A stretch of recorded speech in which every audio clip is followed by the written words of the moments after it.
Story junction. क्या आप जानते हैं, एक फौजी जब सीमा पर खड़ा होता है तो उसके दिल में सिर्फ देश नहीं, उसका परिवार भी धड़क रहा होता है। ये कहानी है एक ऐसे फौजी की जिसने आखिरी सांस तक अपना फर्ज निभाया। उत्तर प्रदेश के एक छोटे से गांव में अर्जुन नाम का लड़का रहता था। बचपन से ही उसे सेना की वर्दी देखकर गर्व महसूस होता था। जब भी टीवी पर परेड आती, वह सलाम करके खड़ा हो जाता। उसकी माँ मुस्कुराकर कहती, मेरा बेटा एक दिन देश की रक्षा करेगा। लेकिन गांव के कुछ लोग हंसते थे, इतना आसान नहीं होता फौज में जाना। अर्जुन चुप रहता, क्योंकि उसे अपने सपने पर भरोसा था। सुबह 4 बजे उठना, कड़कड़ाती ठंड में दौड़ लगाना, घंटों अभ्यास करना। आखिरकार उसका चयन भारतीय सेना में हो गया। उस दिन उसकी माँ की आंखों में आंसू थे, लेकिन वो आंसू डर के नहीं, गर्व के थे। अर्जुन ने कहा, माँ, अब आपका बेटा सिर्फ आपका नहीं, देश का भी है। कुछ महीनों बाद उसे सीमा पर तैनात कर दिया गया। बर्फ से ढकी पहाड़ियां, ठंडी हवाएं और हर पल खतरा।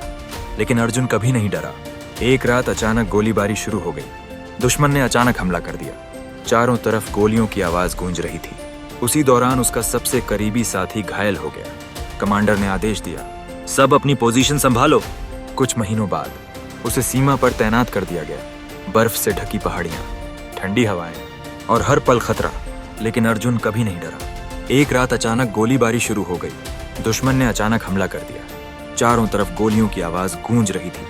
उसी दौरान उसका सबसे करीबी साथी घायल हो गया। कमांडर ने आदेश दिया, सब अपनी पोजीशन संभालो।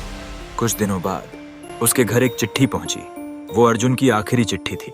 उसमें लिखा था, माँ, अगर कभी मैं वापस ना आऊं तो रोना मत, क्योंकि आपका बेटा डरकर नहीं, देश के लिए लड़ते हुए गया होगा।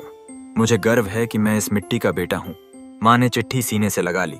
आंखों से आंसू बह रहे थे, लेकिन चेहरे पर गर्व साफ दिखाई दे रहा था। एक फौजी सिर्फ वर्दी नहीं पहनता, वो अपने सपनों, अपने परिवार और अपनी जान तक को देश के नाम कर देता है। हम चैन की नींद सोते हैं, क्योंकि कोई सीमा पर जाग रहा होता है। सच्चा हीरो वही है जो अपने से पहले देश को रखे। या अगर आपको भी ऐसी दिल को छू लेने वाली और देशभक्ति की कहानियां पसंद हैं, तो चैनल को अभी सब्सक्राइब कर लीजिए और वीडियो को लाइक और शेयर जरूर करें।